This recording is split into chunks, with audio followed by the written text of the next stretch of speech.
Hi, everyone. Thank you so much for joining us today. My name is Marche. I'm the webinar director here at Advice Chaser. Before we get started, I do need to do a little bit of legal housekeeping. And let me go ahead and pull up my screen here. Advice Chaser, the host of this webinar, is not a registered investment advisor. We cannot and do not give financial advice. Today's presentation is for educational purposes only and cannot be considered advice for any person's individual situation.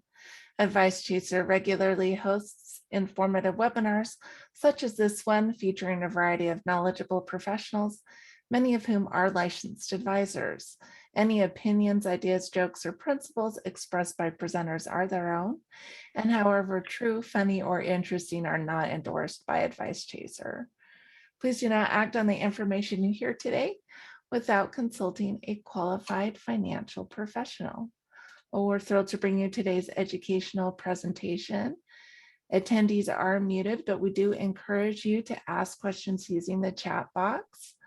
And if you ask a question in the chat box and we don't have a chance to get to your question today, go ahead and leave your phone number as well. We'll make sure someone reaches out to you to address your question. We want this experience to be as educational as possible, so please don't hesitate to reach out for clarification or expansion of the material. I'd love to introduce you to today's guests. Our moderator today is Win Tran, and Win came to the US as a 2-year-old immigrant with his family. He attended Cal Poly Pomona, majoring in finance and marketing. Win has worked in the financial services industry since 2004.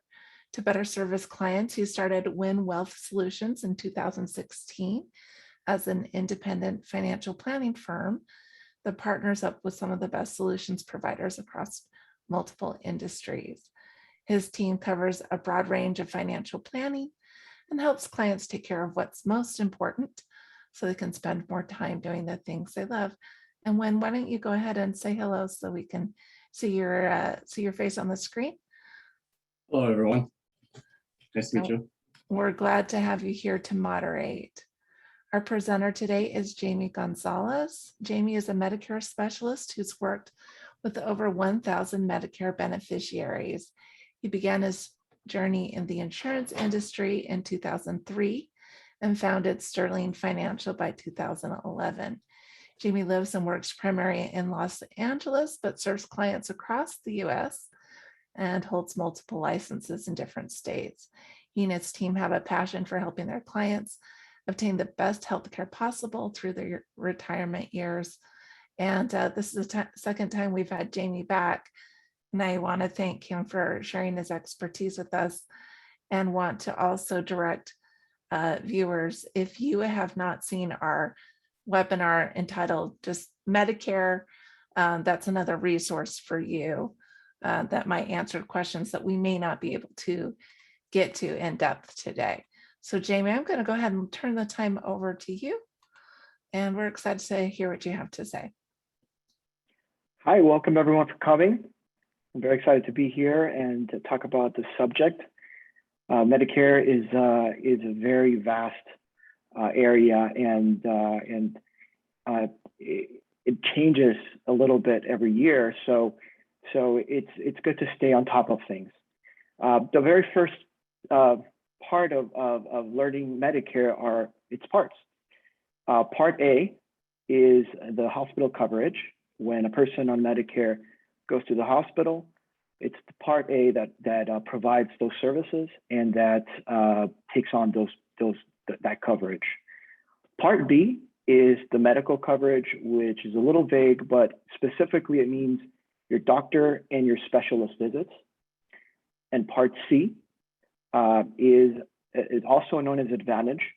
It's an optional part that you can add to your Part A and your Part B. And you can either have it or not, depending on your situation. That's where someone like myself, someone who does what I do, can decide and help you decide if Part C is a good fit for you. Part D, is prescription coverage, and although a person can go without it, It is optional, but it can carry some penalties. So the person that decides not to have Part B for any reason, they can choose to do that, but they can incur penalties, and it might not be the best idea. So at the very minimum, you want to have Part A, Part B, and Part D. So the subject for today's webinar is how to decide when or at what point in time to change from your employer plan to Medicare. A lot of my clients currently are choosing to work past 65. Obviously, that number changes for everybody. People can choose to work as long as they want. And some of them may be faced with the question, okay, I have an employer plan. At what point should I switch over, quit my employer plan, still work? At what point should I switch over and join Medicare? So that's a decision that has to be done on a case-by-case basis. Obviously, if the person does not have an employer plan, that's an easy choice to join Medicare, but this would be for the people that are faced with this decision. I will continue to work after age 65, and I have my employer plan on the one hand and Medicare on the other. What do I do? So it's important to do a cost analysis and figure out how much is your employer charging you. Some companies are extremely generous. They don't charge any employee portion for the plan that they have. A lot of those plans are going away. Those might be grandfathered plans for people that have been in their company for many years working. But more often than not, I see people who have a plan that they pay a portion of either bi-monthly or monthly. They get it deducted from their paycheck. So the first thing to know is your employer plan charging you a premium? And how much is it? What is the annual cost? How will it compare to Medicare's costs? And when it comes to benefits, I'm very confident in saying that Medicare will equal or be better than any employer plan out there. Medicare is extremely robust. A word that we use a lot in the business is it's very rich. It has a lot of rich benefits, and we'll go over those. So if the charges are about the same, the premium is about the same, I'd go with Medicare. Most of the time, it has better coverage. So a lot of times you can find, depending on the area and your county, you can have Medicare plans that have zero deductible. I have never seen an employer plan that has zero deductible. That means that you can go to the hospital and the plan starts covering you from the first dollar versus having to put in the first $1,000, $2,000. And there are some plans out there that have a deductible as high as $10,000 or more. So having no deductible is very helpful. That means you can start using the plan on January 1st and without having to pay a lump sum before the plan kicks in. And then you also have the question, okay, I have the Medicare age, but my spouse is younger and I don't want her to lose the employer coverage. So that's a great question, and we get that a lot. That we also advise on how to make that decision. You have to do the math as well. If the spouse is a lot younger, we want to figure out how much would it cost to have the spouse on a separate plan by him or herself while they turn 65, and the ages between their current age and 65. Many employer coverages, if the employer of the primary beneficiary or the primary insured leaves the plan, the spouse will automatically lose coverage. So that's an important factor. So one important thing to know when it comes to deciding to wait and get Medicare later on, let's go over some of the basics. Medicare is a program that the majority of people, a few exceptions, but the majority of people will get 3 months before their 65th birthday. So we're looking at 3 months before the month of your birthday, when the person turns 65, and 3 months after. So that's a total of 7 months. And in that window, a person can choose, well, the person can join Part A and Part B, and they can also join the Part C optional plan and Part D that I mentioned earlier. So in that window of time, you can either choose to join Medicare, and it makes it very easy, or you can choose to keep your employer plan and delay Medicare and get it later on. The only issue with that is that you will have to join Medicare at a certain period of time. You can't just join any month of the year. So once that window is gone, we need to have a letter from the employer stating that the coverage is ending at the person's employment. So that letter is the only way a person can rejoin Medicare at any point after those 7 months.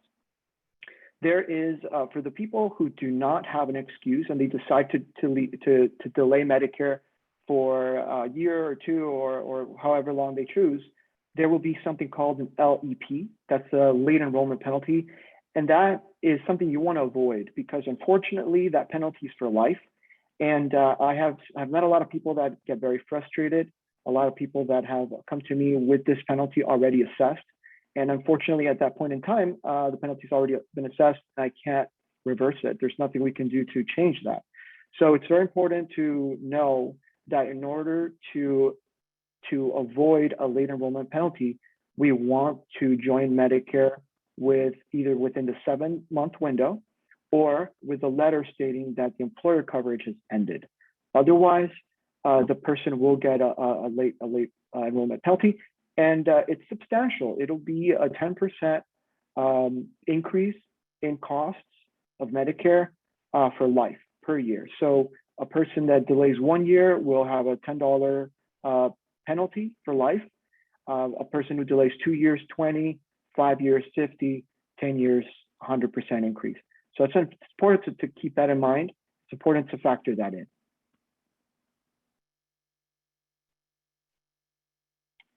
So how do you avoid these penalties? Well, the time that it's a little tricky. If a person doesn't have that letter stating that they're losing their employment and or they're losing their employer coverage, because you can continue to work and lose the coverage. Once that letter is issued by the HR office of your company, we can help you join Medicare outside of those 7 months that are your initial enrollment period. But if that letter does not exist or we cannot obtain it, there's only a small window every year called general election period, and that happens from January to March. And if let's say the 7-month window is over and you want to join and it's October, you can't join Medicare Part A and B until January of the following year. And the problem is you're assessing penalties with every month that goes by. So what happens is that from October, in this case, to January, you will continue to incur penalties. And the worst part of it is that when you apply in January, you don't get Medicare right away. They give it to you until July. So that delays you even further. And that means that now in this example, we have a tardiness, let's say, from October to July. So absolutely take advantage of your 7-month initial enrollment period, unless you can guarantee that your employer will produce a letter stating that your employer coverage has ended. And that will allow you to get into get Part A and B right away without assessing any penalties. That's the way to do it. As far as Part D goes, it's technically optional, although I don't recommend anyone to delay Part D as in David. You can go without it, but frankly, it's not worth it, because as we age, people tend to need more medication. And maybe we're 65 and we feel very young, very healthy, and we don't need any medication. And it makes total sense to not want a prescription plan. But what happens 10 years down the road, 20 years down the road, we might need that prescription coverage because some of the meds that we want or need are too expensive. And what happens is that Medicare will assess a penalty per month that it was delayed.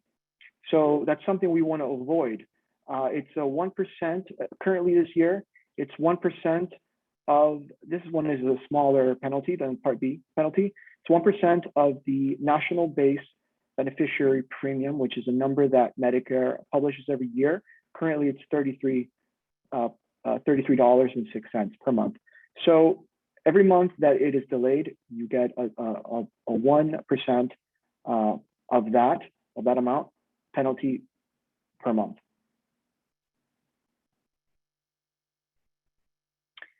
So here are the Medicare. I'll just break in here. And I want to say, those of you who have been putting questions in, we are keeping track of those, and we will be addressing questions during the question and answer session. Okay, go ahead, Jamie. Thank you. This is a chart that is can be found at Medicare.gov. I love Medicare.gov. It's my favorite tool. It's a wealth of knowledge. It comes directly from Social Security, the Social Security Administration, and you can find this chart at the link seen in the bottom right corner. So this is for people that are currently turning 65 and what they would pay to have Part B. For most people, if you've worked 10 years and paid taxes in the US, you get Part A at no premium, no cost.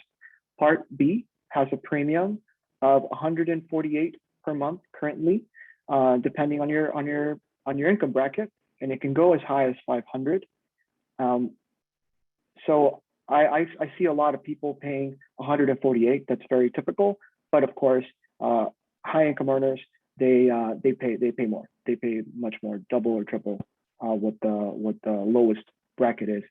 So this one is important to keep in mind. They look back 2 years. In this case, we're looking back at 2019. The income, whether individual or joint, and if you fall between those income brackets, you will pay the amount on the last column in this chart, and that will be your monthly premium, and that should stay level. That shouldn't be going up.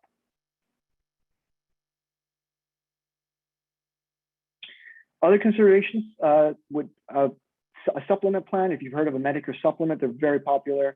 It technically is secondary insurance. It's not a Part C plan. So technically, a person that has a Medicare supplement, they have Parts A, B, and D, no C, and they get the supplement as a supplementary insurance. It sounds a little redundant, but what it does is, because Medicare covers, without a Part C, Medicare covers 80% of your hospital and doctor costs. The supplement picks up that other 20%. So it's important to decide if for the person, the Part C is more appropriate or the supplement plan. Both have to pay the Part B premium regardless, and the Part C or the supplement is a separate decision. And lastly, we want to figure out for those who have a spouse that's younger,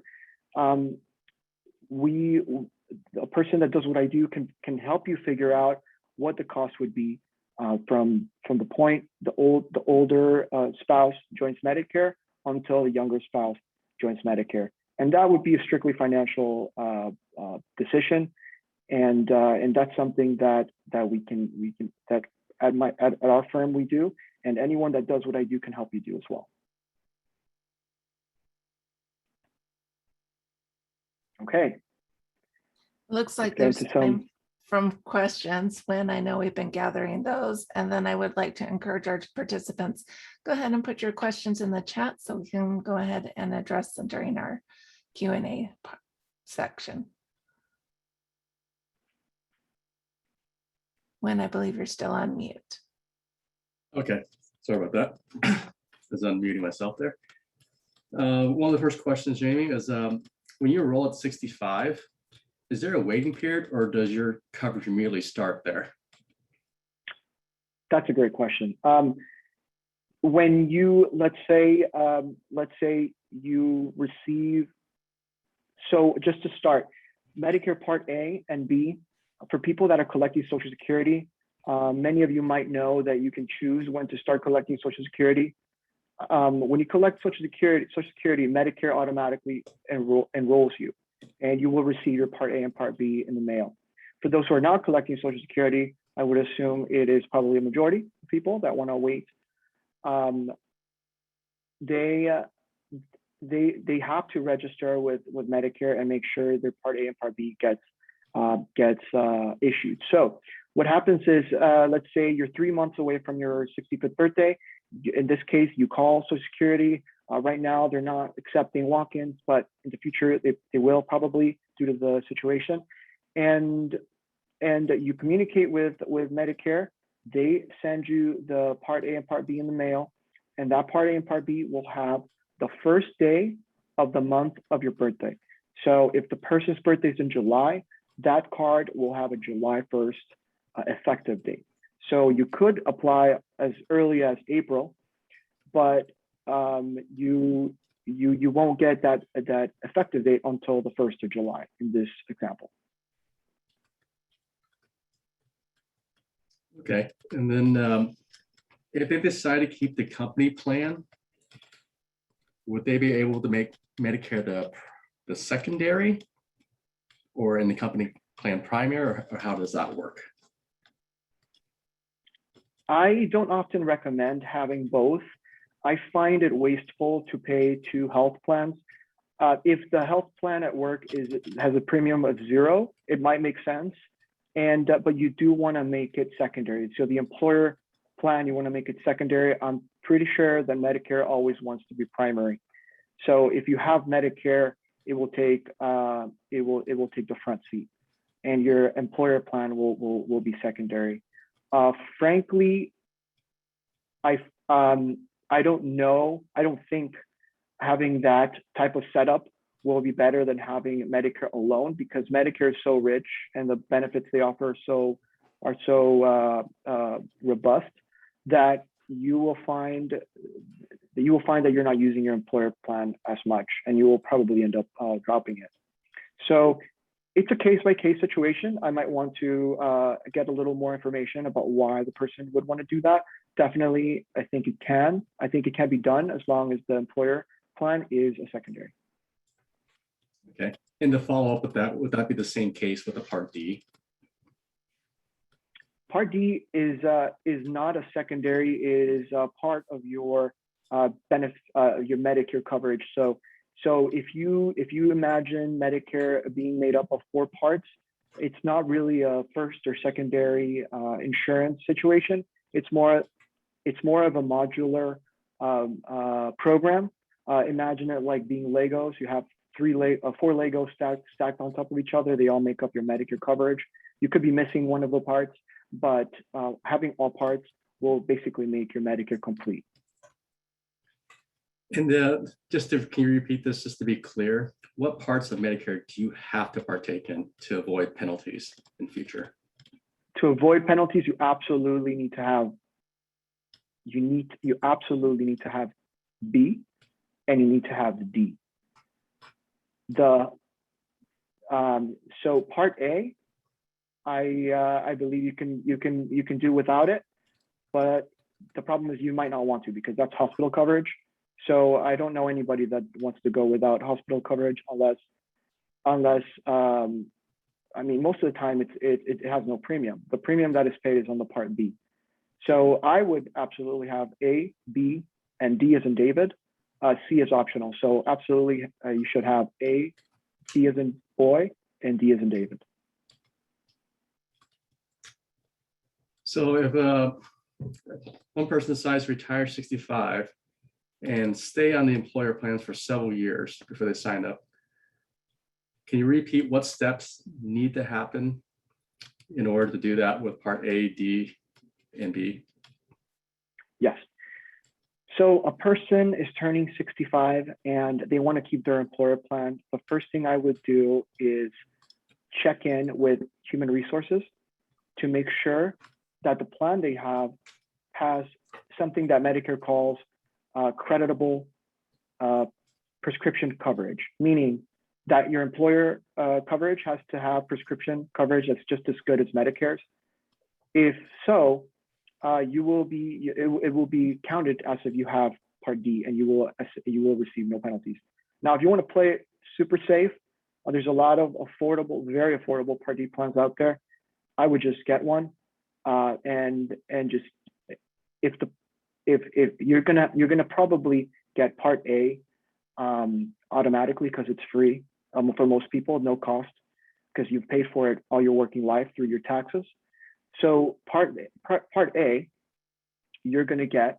The one you're delaying is Part B, because that's the one with the premium. So what I would do is get Part A at zero cost for most people, and get a very affordable Part D, as in David. So you would have A and D. When you're ready to drop your employer coverage, what you would get is Part B. So however long that is, as long as you have a letter from your employer stating that your coverage is in fact ending on a future date, you will get Part B. And just to be clear, if they do not enroll in Part B, that there will not be a penalty. That's a loaded question, because if they don't enroll in Part B in the initial period around your birthday, you may or may not get a penalty depending if you're late, right? Let's say you're joining a year late. You may or may not get a penalty based on whether you can produce an employer letter stating that your coverage is ending.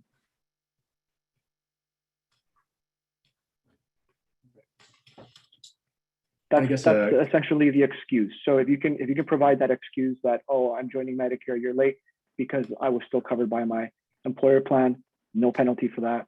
You can join in a year, 2 years, however long that is. All right, so this will be a two-part question. Do premiums change year to year? And why does Medicare assess a surcharge if you do not enroll? That's an excellent question. That might be a better question for the government. As you saw in the chart that was in one of the slides, there is a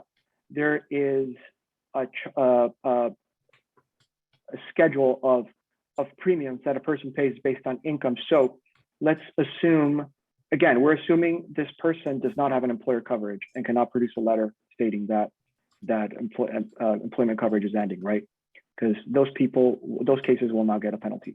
So assuming you don't have that situation, I'm wondering where you're getting your health coverage from, because as far as I know, individual and family plans do not cover past age 65. So I would be curious to know what coverage that person has, right? So that's a situation that should be pretty rare in itself. But if that happened, let's say a person wants to go with no coverage for a couple of years, has no employer coverage and has no coverage of any kind, and doesn't want Medicare, because Medicare is expecting your premium dollars as of your birthday, you're essentially not paying into the system, and that penalty is assessed because those premium dollars were not collected. So if a person is turning 65 today, Medicare and Social Security are not collecting the premium dollars from this day until the day the person chooses to join Medicare. So it's more of a thing that Medicare wants you to join on time, and the only excuse there is really for avoiding that penalty is if you have active employer coverage. Okay, and in regards to that premium, is it fixed or is it changing every year or every 2 years based on the look back of your income? So it goes up. This chart is published every year, a new one. So I've seen it go up a couple of dollars. The one that's 148 this year, I think was 145 last year. When I started in this business about 10 years ago, it was $100. So it really is based on the year that you turn 65.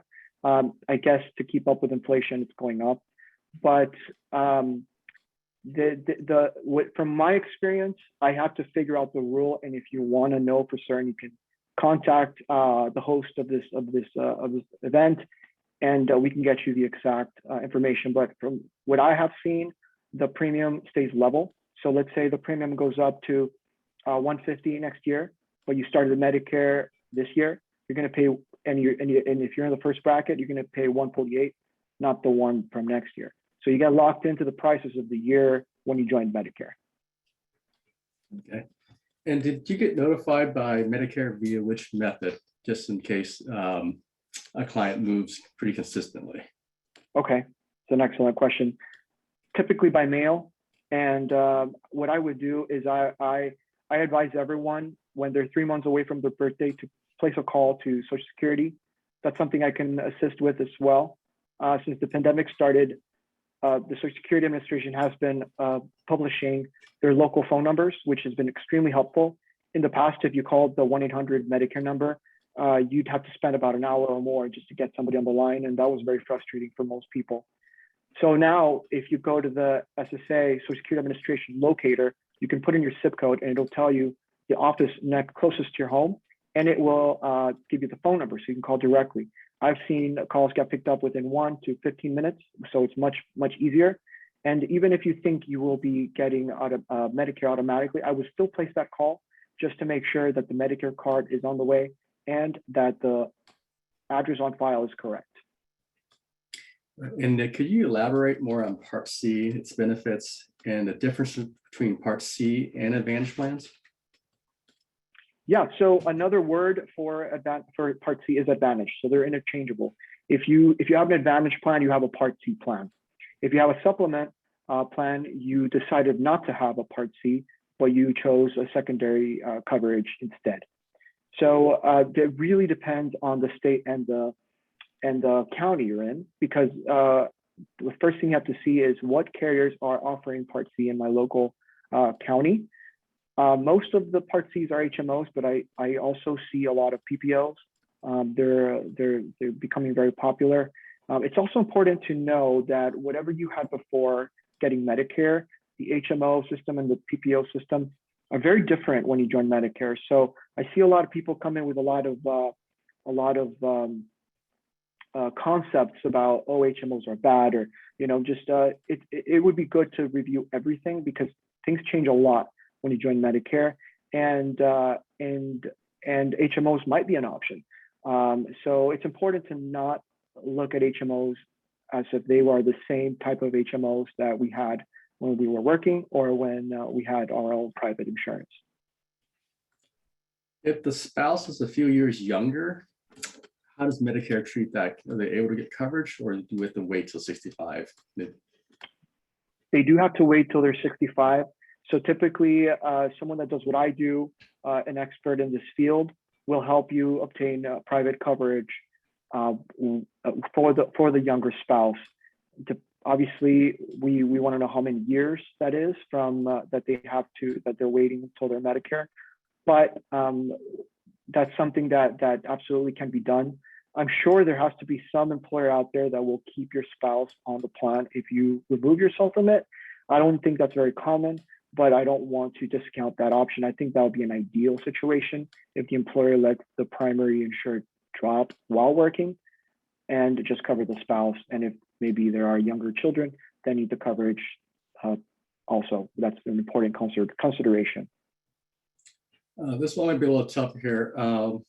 It's more questions about Part C versus supplemental, and what are the advantages, and when do you know when to get one or the other?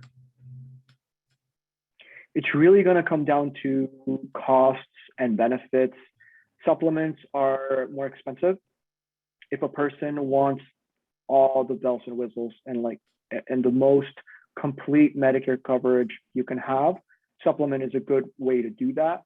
If the person wants to save on costs and also have a lot of flexibility, not total flexibility, but maybe give up a few things here and there, like joining a network, joining a medical network, that is a great option if you want to save some money. I know for a lot of people that are entering retirement, finances are an extremely important factor.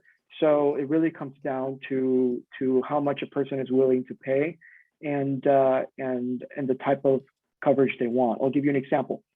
With a Part C plan, if you want to travel to, or if you travel a lot and you want to get seen by doctors in other states, Let's say you live in one state, you want to get seen in multiple states throughout the year because you travel a lot. Part C won't be a good option. Part C is good for getting coverage in your county or your state. Supplement plan, on the other hand, will cover you anywhere in the country. If you want to travel to Hawaii or anywhere, even on vacation, you can access routine services in other states. Now, it's very important to realize that I'm not talking about emergency. Emergency coverage is covered nationwide, and in some Part C plans, even worldwide. So it's not a thing about I have an emergency on vacation, not that. I'm referring to you want to go do a routine physical while on vacation. Very rare, but some people have multiple homes throughout the country, and they want to be able to see doctors in multiple states, and that would be a good reason to have a supplement. If you want to see mostly doctors in your own state, I would consider both, and I would look at the costs associated. And then my question, can you elaborate more on the Medicare Rich plan in regards to paying out? And in regards to that too, the coverage for the 80% versus like client covering the other 20. So what I mean to say by rich, it's not really a type of plan. What I meant to say is that Medicare is a very rich type of coverage. So let's say, for example, a person is going from their employer plan to Medicare. Maybe their employer plan has a $4,000 deductible. And let's say it's with Blue Shield, just as an example. They have a Blue Shield plan with their employer with a deductible of $4,000. They can stay with Blue Shield going into Medicare plan. They can go to Blue Shield Medicare, and they will most likely have a zero deductible. So if you compare them side by side, you'll realize that your Medicare coverage with the same company, same carrier, has richer benefits. I don't want to say better benefits because they don't like us to say this carrier is better than the other. But when you compare them to private insurance plans or employer plans, you will find that Medicare beats them a lot of the time. Okay. And to follow up with that, was that the same with Kaiser and parts working together? Okay. Yes. So Kaiser is an HMO. And if you are in the West Coast and if your employer provides you with Kaiser, you can continue with Kaiser on Medicare.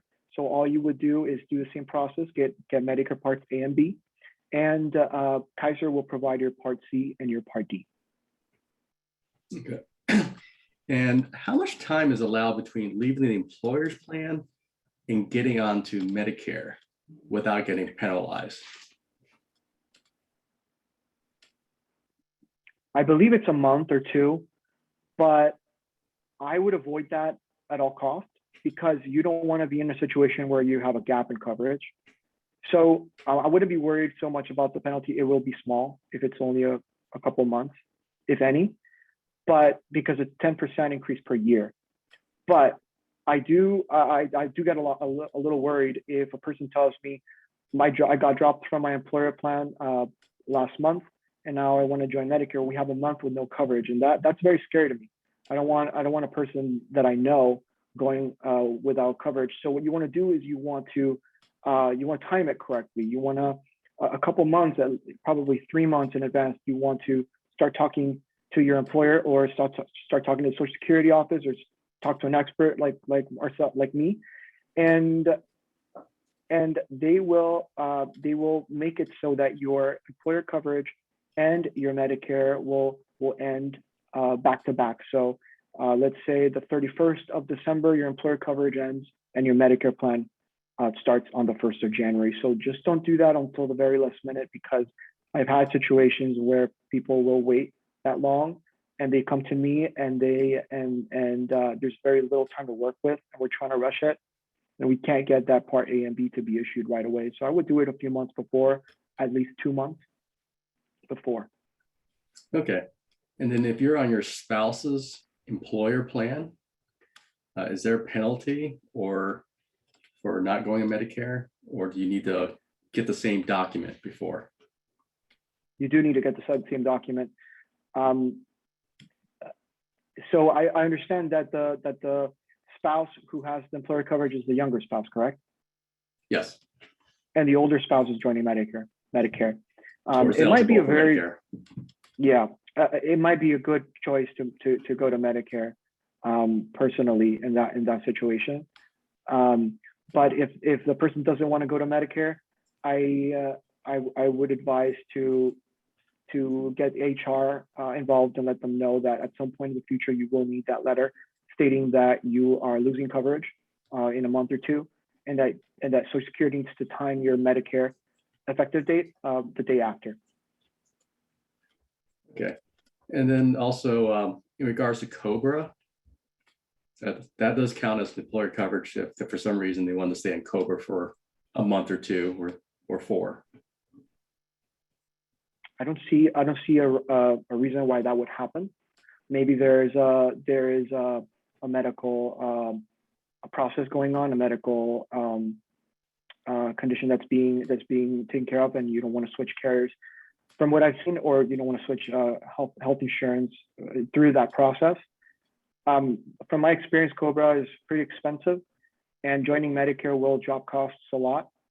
So if that were the case, I'm pretty sure COBRA can provide a letter, but I wouldn't risk it. I would talk to Social Security and find out if that is an acceptable letter, because you don't want to be in a position where you get penalized just for not inquiring. That's not a very common situation, I have to say, but it would be interesting. You can reach somebody who knows and find out if that is something that is allowed to avoid that penalty.